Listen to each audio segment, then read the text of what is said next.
Hey y'all, I'm finally back after all this time. Y'all, I've been trying to be back for forever, but let me tell you something, okay? The enemy been trying, it been like sitting on my chest, having things weigh on me, having me over here, like, ugh, just distraught, okay? Like, first of all, like, forget the enemy. God over here pruning pivotal relationships in my life, and like, me being the person I am, like my immediate obedience was like, okay, forgive and then let the people go. But then like I got mad, right? I got mad because I was like, well, wait a minute, they not about to just do me like that. I'm about to put my foot up somebody something. So naturally, um I did that. But then like me, so naturally that's what I did. And I talked to a couple people and it was like, well, you should say something. And I'm like, okay, I'm gonna say something. But like, God was like, I didn't tell you to do that. I told you to shut up and move on and just leave them where they at. Just like they did with you. You were supposed to return the favor.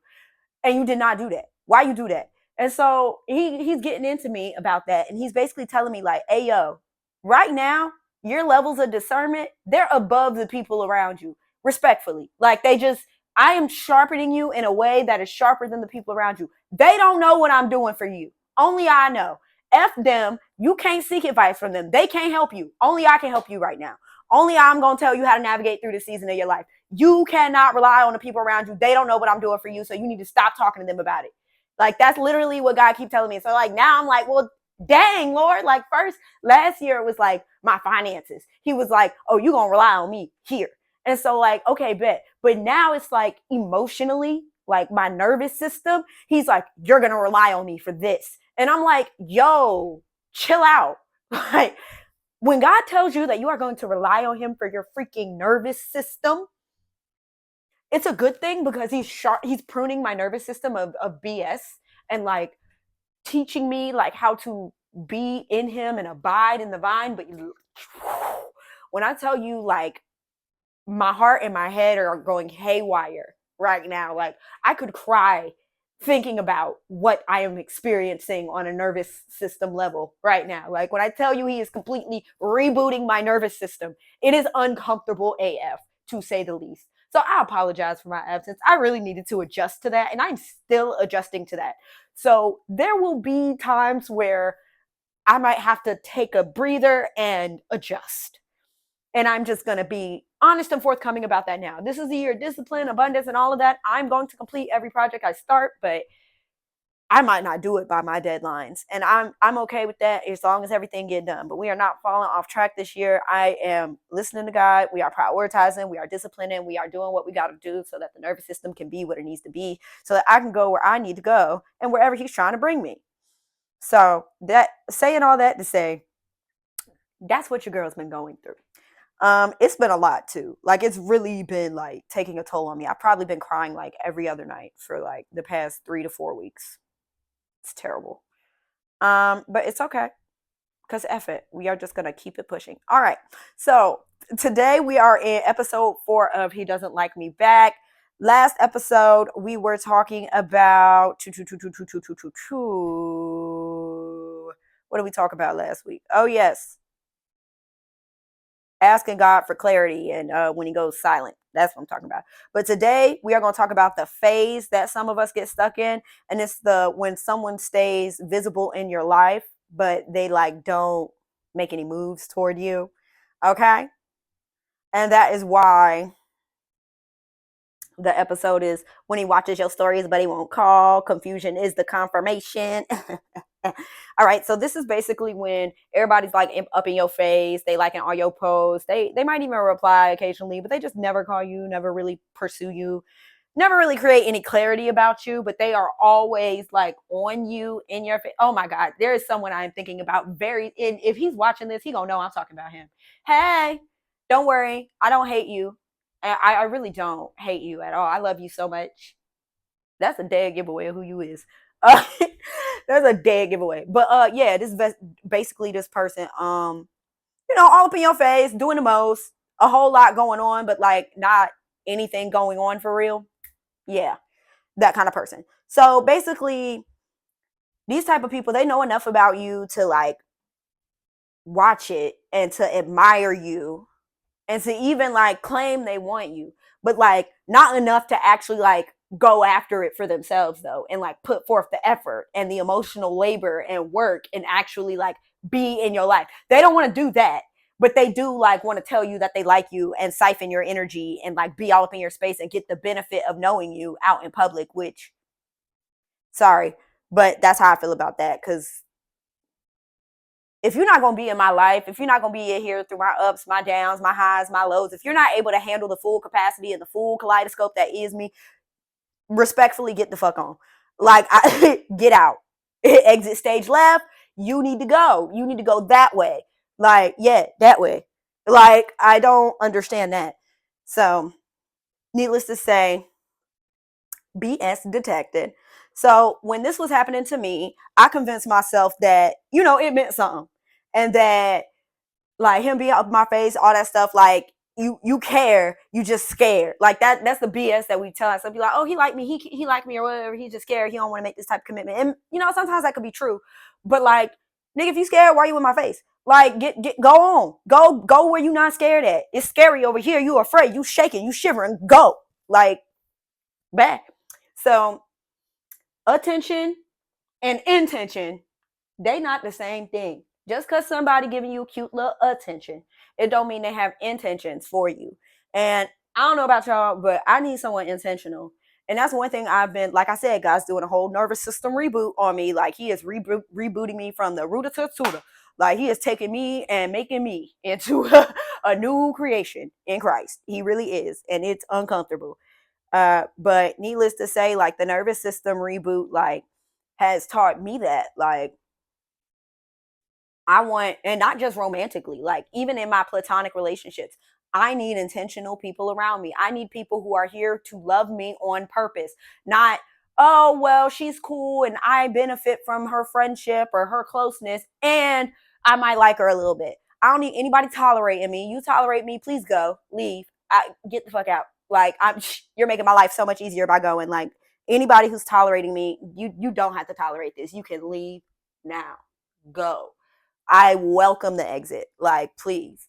I don't need anybody in my life who's, like I said, just enjoying the benefits of knowing me, but not, one, not trying to actually know me, and two, not actually caring about me, and three, not being intentional in relationship with me. So what to expect in this video specifically, we'll be talking about why social media attention can keep emotional attachments alive.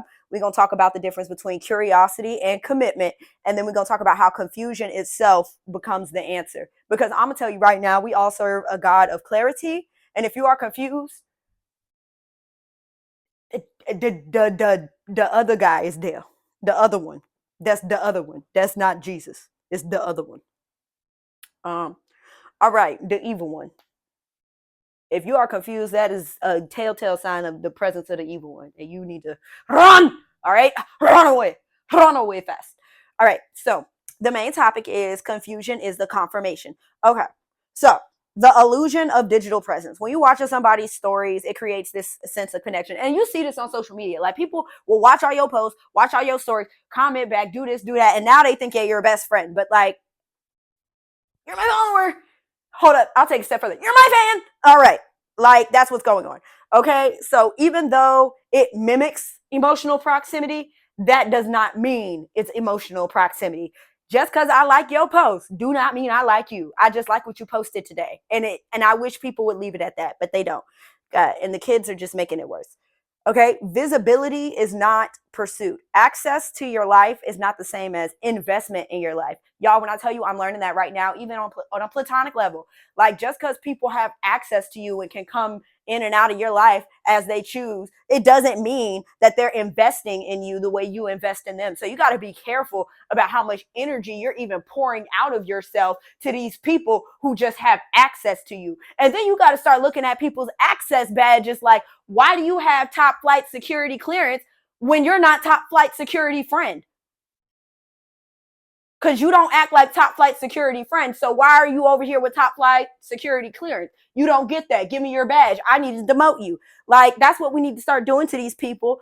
Men, women, family. I don't care who you is. And this is just really like, it ain't even about these men not liking you back. Honey, anybody in your life that just has access, but they're not willing to make an investment in you, you need to access denied.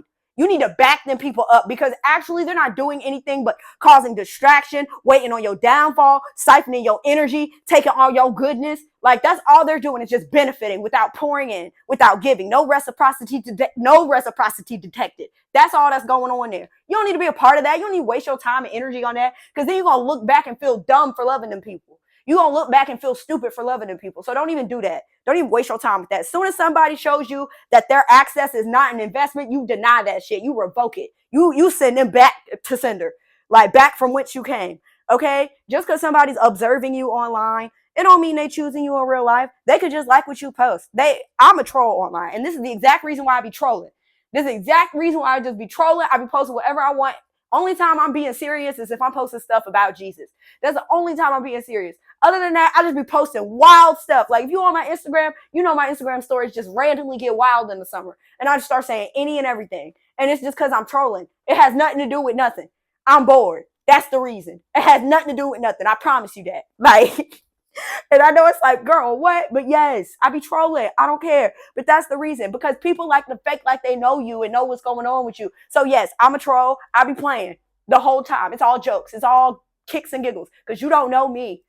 Stop acting like y'all know me. Y'all know me? Okay. So when attention replaces the intention, okay? A boom, boom, boom.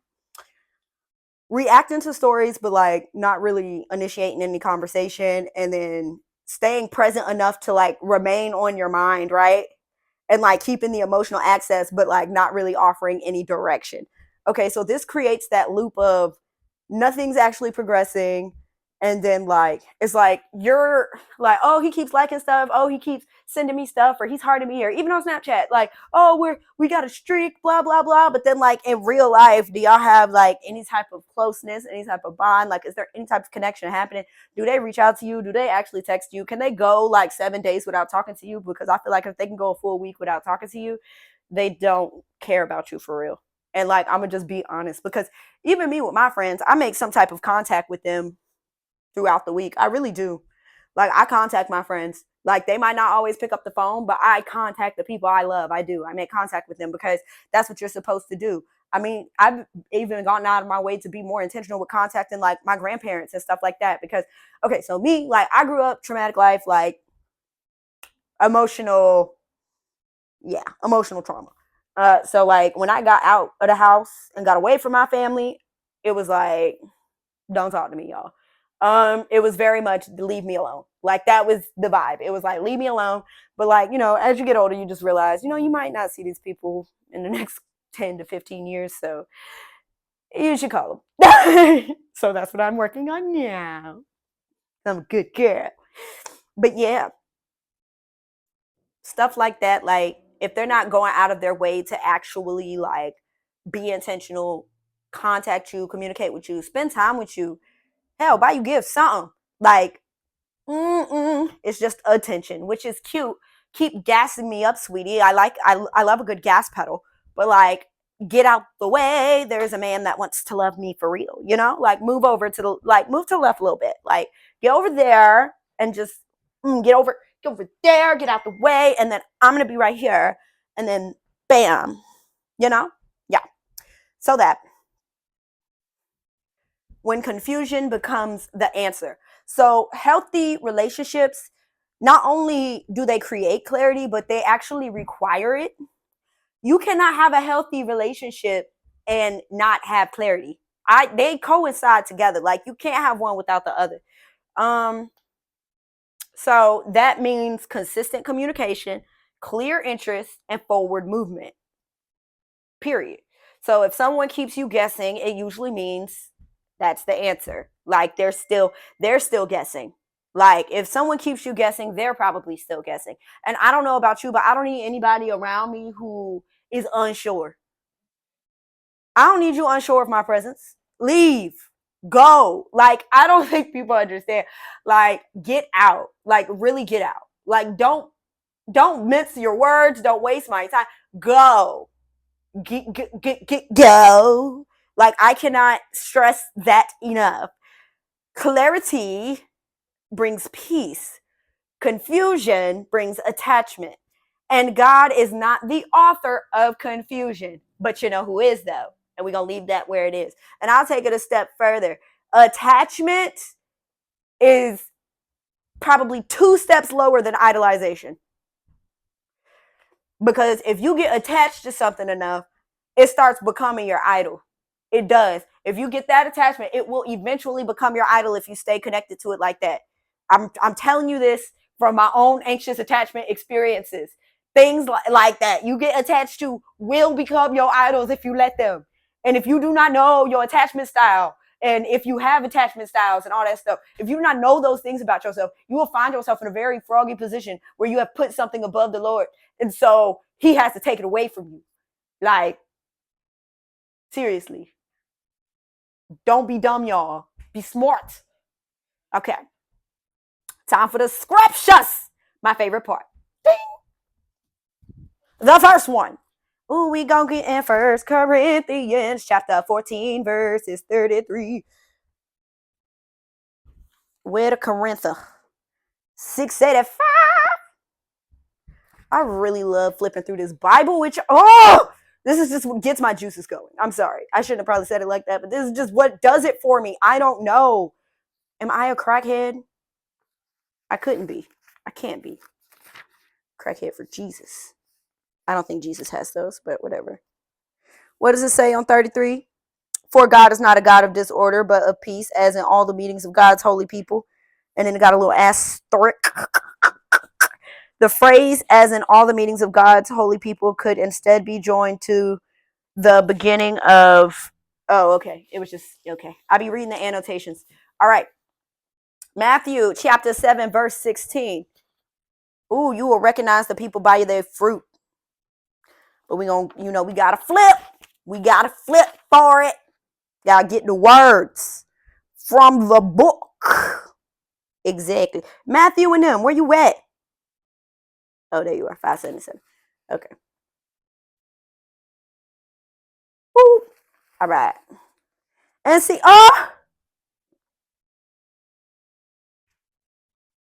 I'm sorry. I love it when I like flip open my Bible and I see like pens.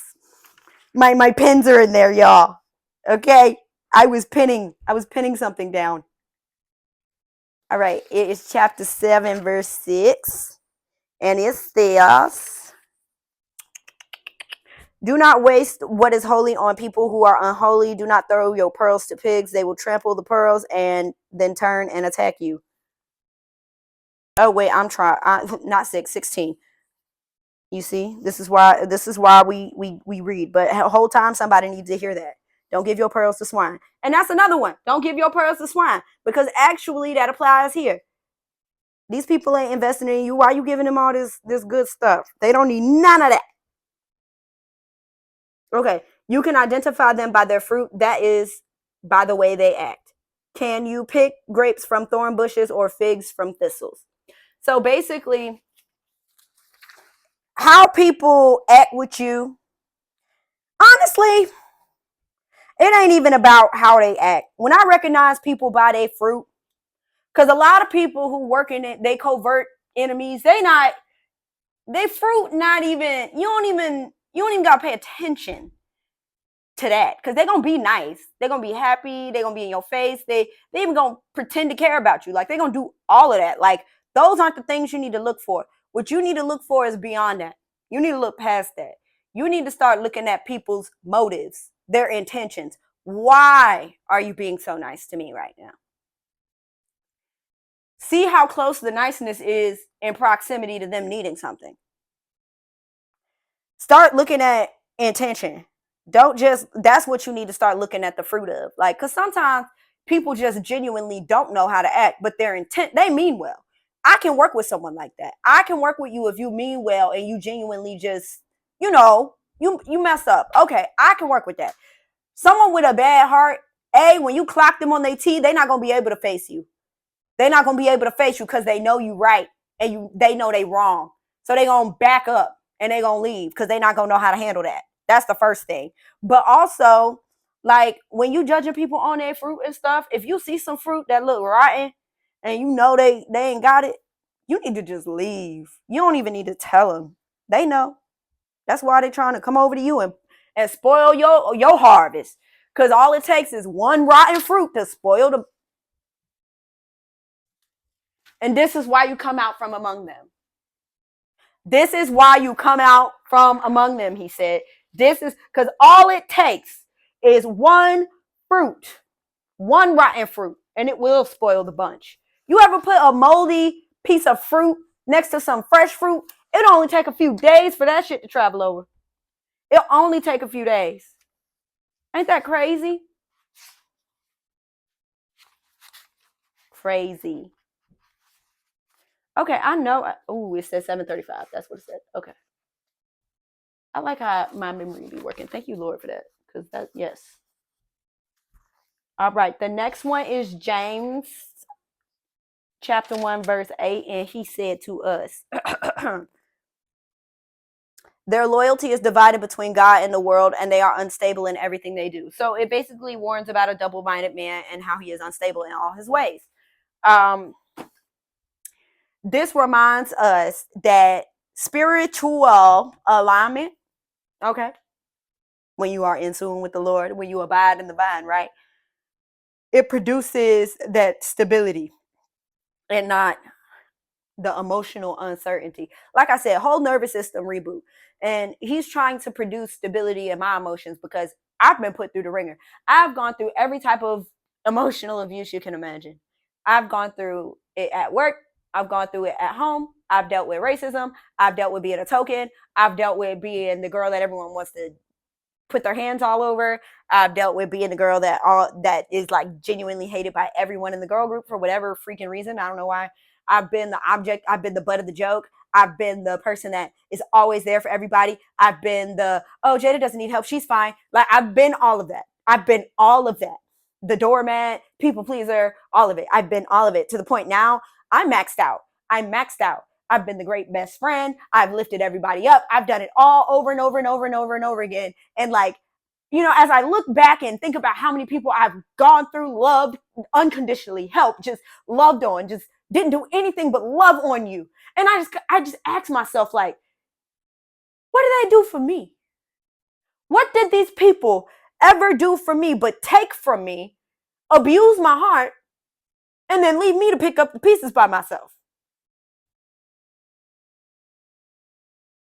And now all you hoes is watching me now, convicted, because I didn't do nothing but love you, genuinely. And I know people be like, oh, there's no way you could just love people, but I'm sorry, I got a good heart. God gave me something good. He gave me his heart. I know how to love unconditionally. I grew up knowing how to love unconditionally because there are no conditions with love. Love overflows. It just is. I am that I am, said the Lord. God is love. Like it's love. And when you love someone, you just don't treat them bad. Oh, like I'm sorry. It was just the perfect time. Perfect time. Okay. Practical application time. All right. So this is the attention versus intention check. This is where you start asking yourself, is the person pursuing real conversation or are they just reacting to you? Has anything actually progressed? You know, is anything going anywhere? And am I holding on to visibility instead of commitment? The access reset. Okay, so for 1 week, you gonna mute just out of nowhere for no reason. You gonna mute or remove them from your social media feed. You just gonna stop whether they viewed your story. You gonna remove all the digital access and then keep the emotional attachment alive. Like, oh wait, you're gonna remove all of the digital access that keeps the emotional attachment alive.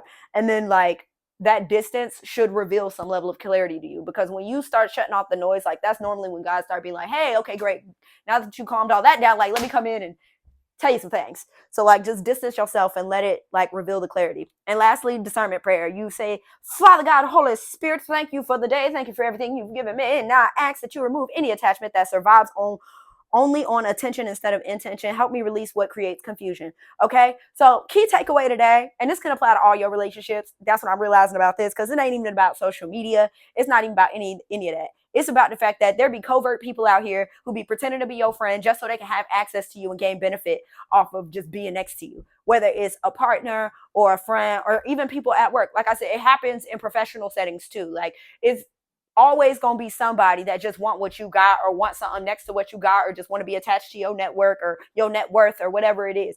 You got to let them people go, because if someone can watch your life but never step into it and actually be intentional and a part of it, then they're showing you their role already. They're meant to be in the audience. They're a fan, and you back those up. You need security for those. They're crazy. Okay? So that's the key takeaway. So as always, be sure to comment. Okay? Let me know if you've ever confused attention with intention. Let's talk about it. And next episode, right, in the series, we'll be talking about letting go of the fantasy and accepting the truth, which is just the full wrap up. Very excited about this series. It has opened me right up, okay? Cracked me open like a crab leg. All right, like, share, comment, subscribe, and I will see you for the episode 5 of He Doesn't Like Me Back. I don't know. Is that the theme song? It's the theme song. All right, bye.